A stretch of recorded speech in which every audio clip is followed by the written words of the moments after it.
Hey guys, Zane here, and today we're going to be rating every story quest in Genshin Impact for characters. Now, I'm going to be assuming that you have not played through this quest when I explain it. That means I might spoil some things, so if you don't want that character's story quest spoiled, if you haven't done it yet, skip ahead to the next one. Now you can see there's a lot of characters in the game that don't have story quests yet, about half, so I've put them here under none. Now, how am I going to be rating this? There's kind of three categories in my head that I'm rating it on. The first one is just how fun was the quest. I mean, it doesn't matter if the quest was great in every other regard, if it was just a really boring fetch quest, do this, kill that, the end. This will also take into account, do we get to try out the character during the story quest? Because some quests actually let you take control of the character for a while and try them out in a battle, and some don't. And usually the ones that do are a bit more fun, in my opinion at least. The next thing is, does the quest primarily feature the main character? And by main character, I mean, of course, the main character of the quest. Now, this may seem like a really simple one. Like, of course it does. It's about that character. But as we'll see, there are several quests that actually don't really feature the character that the quest is about. And especially if you're playing the quest to learn more about them, then it's just kind of, it doesn't feel as good. And there's exceptions to that, and we'll actually get to one of them. But overall, it's not great. If you go into a quest for one specific character and they just aren't there. And third, we are going to be discussing the lore impacts. Now, this is something that not everyone cares about. Personally, I do, so I'll try and make the lore parts a bit quicker. But basically, does this quest both fit in with their lore, but also push the lore of the character forwards, or the world forwards? So that's our three criteria. So let's start out. The very first one is D-Luke. Now, I'm going to put D-Luke's quest in an A. This quest, for those who haven't played through it yet or just don't remember, basically, D-Luke doesn't trust the Knights of Favonius, and so he basically becomes Mondstadt's, like, Batman figure. And he stops a raid of Hilichurls and other Abyss creatures that were going to try and attack Mondstadt. Now, this quest, well, not being anything special story-wise, actually prominently features D-Luke, and he's not just like a in-distress need main character, it's like this is what he would be doing if we weren't here, we're just helping him out. And it gives us kind of a look into like what this man's about. And if you like D-Luke, this quest was a godsend. If you don't like D-Luke, it was unfortunate, but it was a very good look into him. The combat in the quest, it wasn't optimal. Like, it's one of the reasons it's not an S. Like, we weren't like in like a cool dungeon or anything like that, but the story of the quest, while rather basic, held up. And I think it's a good kind of A-tier story. It wasn't like a god like S-tier, but it was a good solid story that I remembered even after I finished it. Now, moving on, Albedo. I am going to put his quest in C tier. I really like Albedo, I do.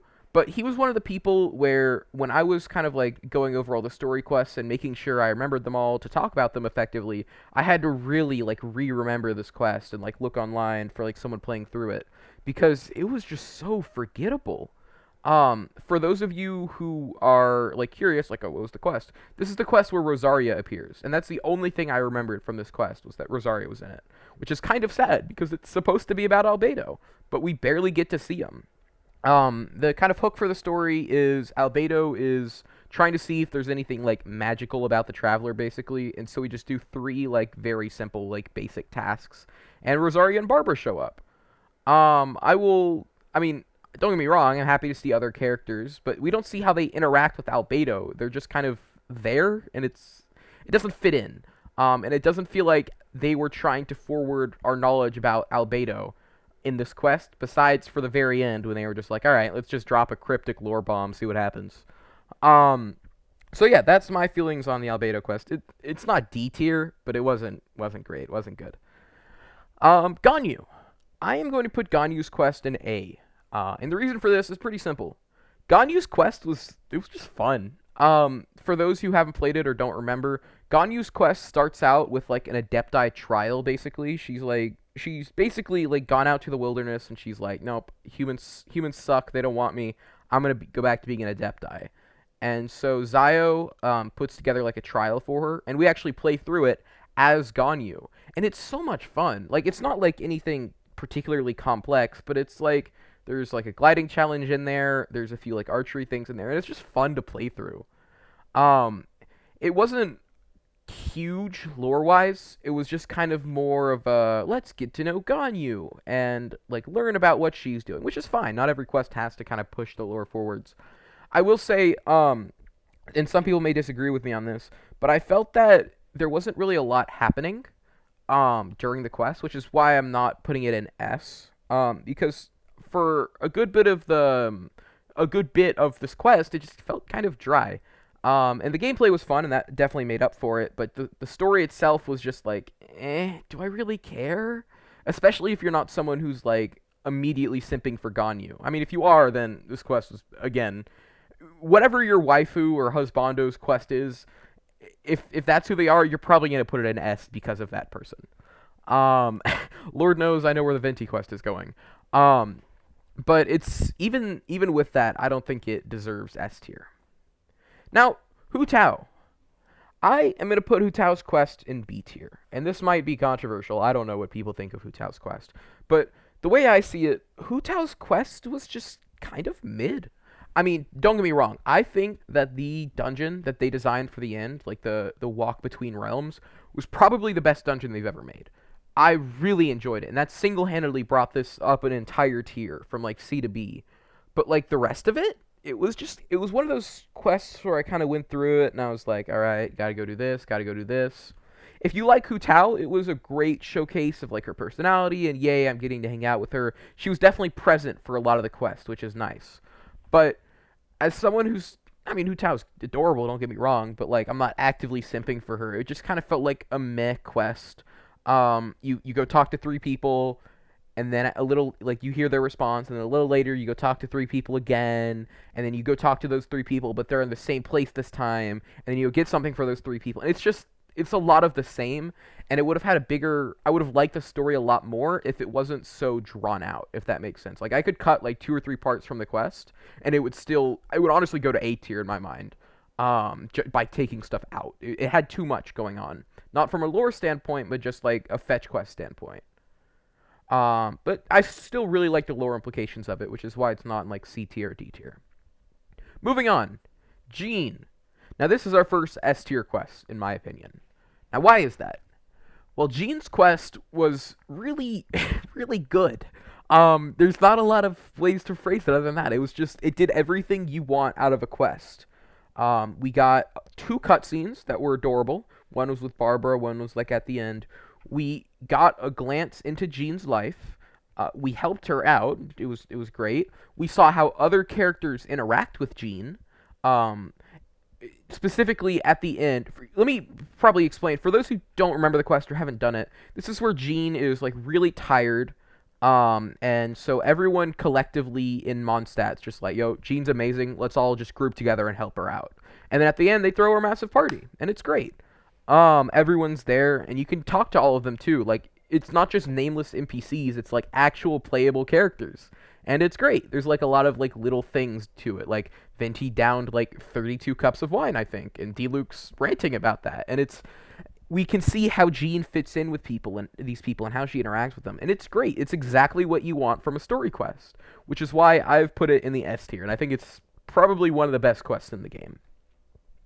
Moving on to a slightly less great quest, let's talk about Klee. Now, I'm going to put this straight up in the B tier. And the reason for that is I have some really bad memories of this quest.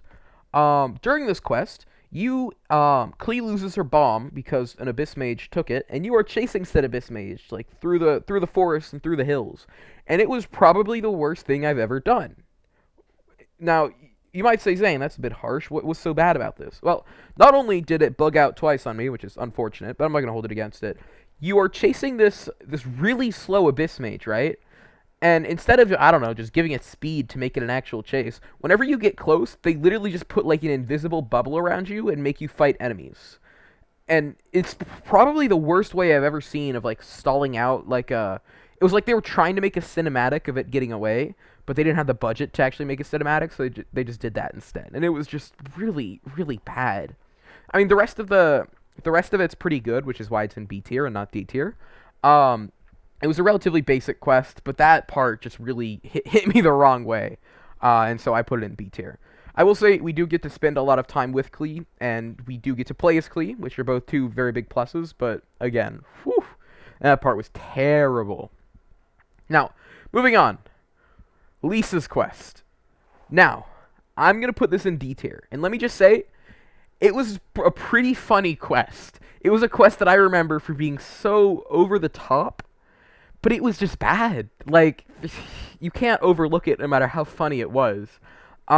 This is where an Abyss Mage, for some reason, steals one of Lisa's library books, and she just goes on a hunt to find them, and then, when she does find them in the dungeon, goes on about how the Abyss Mage needs to be punished, and a bunch of, like, very overtly sexual stuff like that. It was interesting. It was pretty funny. I got some great screenshots out of it. But, like, it was a really bad quest, and I feel like they knew it was bad, and so they threw in, like, comedy to, like, make it better, and I think it worked. It could have been a lot worse, but overall, it's not a great quest at all. It was pretty bad. Now, Mona. Mona's quest goes into A tier. Just, you can like Mona, you can dislike Mona, but her quest was really, really good at being a quest that portrayed Mona. We hit all the stops. We hit the she's broke. We hit the very eccentric personality. We hit some lore stuff with her and like Alice and her master. It checked all the boxes. Now, it's not S tier because I don't feel like it lives up to like the Jean quest or like some other ones we're going to get to. But it was good. Like, it was a very solid quest. We found she was broke, and then we journeyed with her to Mondstadt. Very simple. It was basically just a very long go do this quest, but it was fun, and Mona made it fun, and a lot of props to Mona's voice actor. But also, there were a lot of camera angles where, yeah, let me just leave it at camera angles. There were a lot of camera angles of Mona, and I think that helped this quest for a lot of people, which is why I think a lot of people would put this quest in S. Personally, I think A, because I'm pretty gay, but that rhymed. But, you know, not bad, not bad. Moving on to a much worse quest, Razor's quest. Now I'm going to put this in C tier. Again, C tier for me is just the forgettable zone. Like, if a quest was forgettable, it's going to go here. And Razor's was exactly that. What came after the quest, the first fight against the Wolf of the North, that was cool, that was great. But the quest itself was just us, like, going to the forest, finding out Razor was a person, and then healing a wolf for him. And there was, like, some stuff sprinkled in there about how there was, like, a rival wolf gang that was being bad. That's about it. We didn't really see Razor's dynamic with anyone else. It didn't really advance the story. Besides for the wolves, it did give some good hindsight into that. But overall, it was just really mid and really forgettable, which is why I've put it in C tier. Moving on to what I feel is the worst quest in the game. I said it. Zhongling's quest. It was god-awful. It was so long. It was so terrible. There were no redeeming qualities about this quest. Even if you liked her, I would feel, even if you really liked her as a character, you gotta admit, this quest was bad. It was literally just, like, 3 fetch quests, a thrown-in, really badly done, like, frozen man, haha, funny moment, and then a cooking event that wasn't really as much of a new mechanic as it was just kinda, could have been done in, like, a cutscene or any sort of ways, but no, they were just like, here's a 5-minute timer, now go cook 2 dishes. Oh, everyone clap, they won. It was bad. It was really, really bad. I don't want to spend too much time on it, but goodness gracious, it was a slog. It was really a slog to get through. Like, I started this quest, got 3/4 of the way through with it, and I was like, nah, I gotta stop. I gotta go do something else. And I came back later and finished it. It was just so bad. Character's fine, bad quest. Moving on. This one is going to be a very, very hot take. Zio. I'm putting his quest in D tier. I'm sorry. His quest was bad. It's not as bad as the Mona one or the Zhongling one, but it was more than forgettable. For those who haven't played this quest, it was basically, there's someone who's masquerading as a fake Adepti, and us and Zio go and talk some sense into him, and it's a haha funny moment. He'll never do it again. there were some good moments in there, and it's really on the line between C and D. Like I could make an argument. I can see someone making an argument for either way. Personally, I'm gonna put it in D because it just for a 5-star character, it just left so much to be desired. Like there was like a good moment in there. We learned some lore about him, but it didn't focus on him. For most of the quest, we were just with the raving lunatic who was the fake adepti. Like, I don't care about that guy. I don't want to talk to him. I want to talk to Zio. And then when they did talk to Zio, it was really good. And I was like, well, can we get more of this? Like, his lore cinematic drop, that was a banger. But it just made the rest of the quest feel so much worse. Because then you had to know what it was capable of and just sit through everything else. And, like, it didn't even make sense either. Like, we went inside of we summoned him from a dream, and then we flexed upon him that we were, like, good at killing monsters. We made him watch, and there was, like, a ritual, and it was a whole lot. It was a whole lot of energy. You can tell I didn't pay attention, because it was just really bad. It was not good.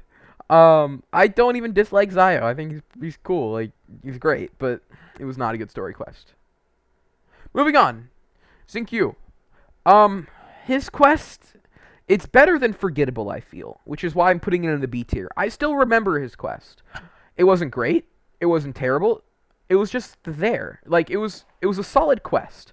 We, like, learned about him. We got to play as him. And then we got a twist at the end of, wow, this guy's actually really rich and famous. It was a very simple quest, very straightforward. And I can respect that. Not every quest has to be an A or S tier quest. There's just not a lot to say about it, honestly. I mean, it was pretty cool. Like the book stuff. We did a lot of fetch quests for him, which, I mean, whatever. But yeah, solid quest overall. Not great, not terrible. Just a bit better than forgettable, I feel. Moving on, the second S tier quest. Now, why do I feel this quest was S tier? Well, for those of you who haven't played it, this quest was basically Zhongli's backstory. Like, that's what it was. Almost entirely. And how they did it was basically we are with Zhongli, some Fatui agent and some like researcher, and we all go into a dungeon together and we find a bunch of like artifacts, and it turns out all these artifacts belong to what used to be the god of like sand or like god of dust, and we kind of slowly come to realize what happened to her, because she's dead. She's very dead. As you progress through it, and it's really sad. To be quite honest, like it was really well put together. There were some meh moments, but overall, it was just the lore of it. Like when you play through this quest, if you haven't already, just even if you don't think about the lore as much, just think about just a little bit, like the lore implications of what he's talking about, because we see Zhongli as more of like a, oh, haha, I'm very stern, but whoops, I forgot my Mora. Guess you gotta pay. But in this quest, we realize that this is the person who has killed a lot of things. Like a lot of things. And was a very, very brutal god during the wars. And you kind of realize that slowly, and you can see that he's a changed person, but he's still a very, very big murderer. And that's cleared through this quest. And at the end, I won't like spoil the ending, because it was a very nice ending. It was not that Zhongli murdered her, if that's what you think it was. It's not. I thought that was gonna be it too, but no, it's a different twist. It's very good. When you play through it, just pay attention to the story a little bit, and it'll do wonders. Moving on, not quite as good quest. I'm gonna put this in C tier. It was very forgettable. It was one of the first quests we did, so it's kind of got an excuse. It was kind of showing us how the quests work. But it was one of those quests, and I think a lot of games have it. It's got like 3 ridiculously hard, maybe I'm just stupid, but it's got 3 very hard riddles that you either have to look up online or you got to go talk to and get a hint from it like 3 times. And it's just, I don't like that. Like, I like a puzzle, don't get me wrong, but it should be a puzzle that's solvable. Like, you had the entire map to explore to try and solve this very specific puzzle relating to like very specific areas. And I just couldn't get behind that. I mean, it was a cool like little twist at the end, like, oh, my sword didn't actually exist. I was scamming you. Haha. And it was a very good like look into Kaya's story, but overall it was very forgettable, which is why it's in C tier. Moving on, and I think this is probably a hot take. Amber's Quest, A tier. Now, I can see how this would be a bit interesting, seeing as who I put it up with, because a lot of people would say it was just a very forgettable quest. But I really liked it. Like, not even like because I like Amber. She's really not my type of character at all. But it did exactly what a story quest should. We got to know Amber a lot better. It didn't really push the lore of the world forwards, but it was still like a good kind of look into like the day in a life of a Mondstatter, if you will. Um, it was very well put together, and the mechanic where you couldn't touch the ground in that domain, and you were like dropping bombs from your glider, that was cool as hell. Like I really liked that. When I played that quest early on in the game, I was like, that was one of the things that kind of sold me on this game. I was like, wow, this game has a lot of potential to do cool shit, like drop like nuclear bombs on enemies. I'm here for it. And it's, I mean, as silly as that is, like it was really cool. And I like that they kind of were okay with making Amber's quest of all things have like a unique mechanic. I really like that. And then at the end as well, we get a perfect. It kind of built up Amber's character, and then at the end they show us it by for those. I mean, it's like a level 8 quest, so I'm sure you've played it. The some guy steals an artifact, and we're basically chasing him down, and he's on the other side of like a massive chasm, and the traveler's like ready to like head back and be like, oh, you win this time, but next time I'll get you for sure. But no, Amber takes a little bit of time to assess the situation. She looks around and she's like, I trust my instincts. And she just bolts across this massive chasm, releases her glider, and there was a wind current.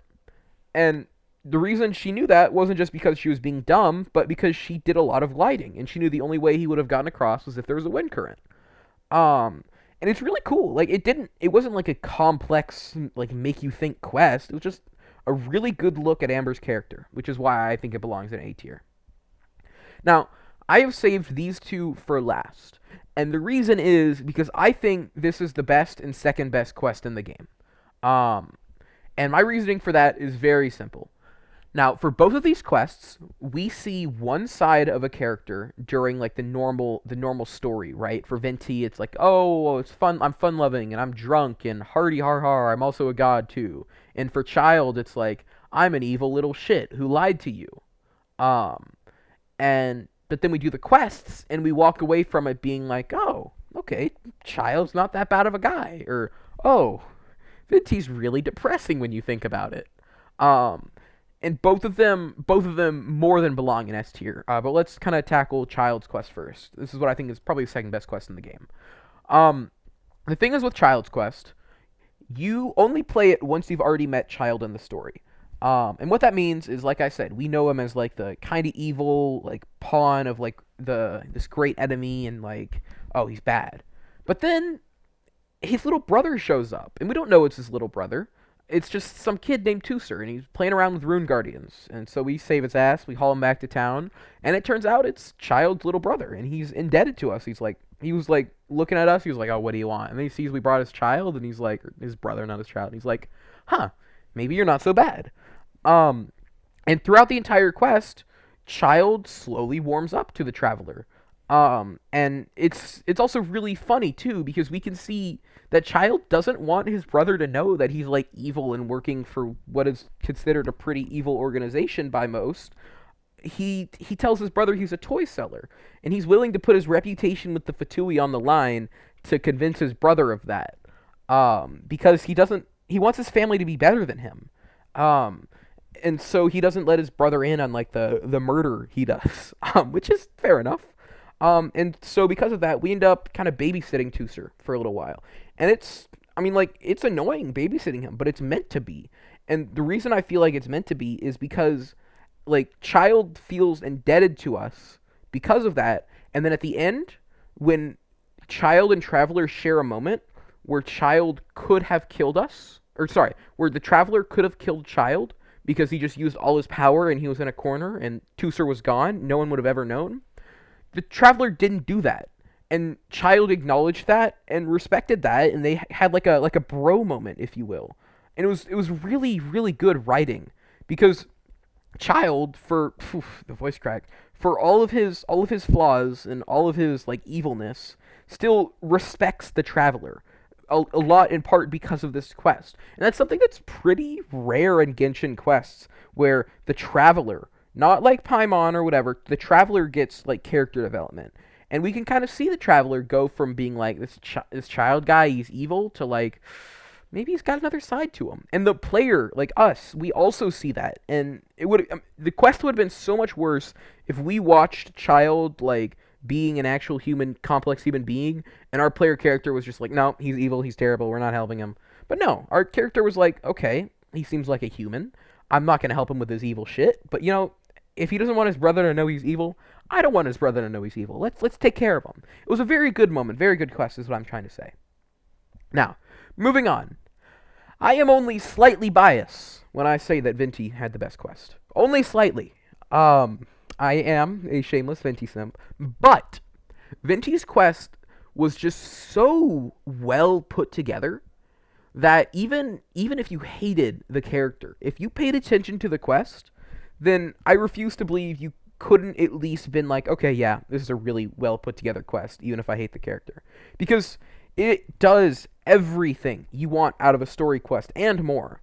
We get to see a new side of the character. We get to see like the holy shit that's depressing side of Venti. We get to see how he interacts with other people. We get to see some of his actual like godlike power that he has but doesn't normally show, while still seeing like that he's a person. And that he's not like a character of like, oh, I'm a fun happy bard. That's not all he is. He's like an actual human being, or god in this case.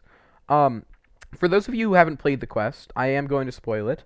But basically, we meet someone named Stanley.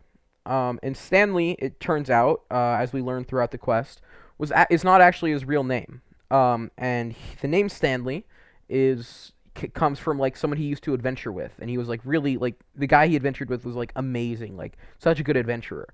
And the guy who now calls himself Stanley, we'll call him Fake Stanley. Fake Stanley accidentally got him killed. And so Fake Stanley felt obligated to take up the name Stanley and act badass like his friend was, because he didn't want the memory of real Stanley to die. And it was really sad. And there's a touching scene in like a bar where the man's just like nearly blackout drunk, just like spilling his life story. And it's just it's moving. It was pretty good. And then once that's over, we go and have a one-on-one at night, hang out with Venti, up on top of the statue.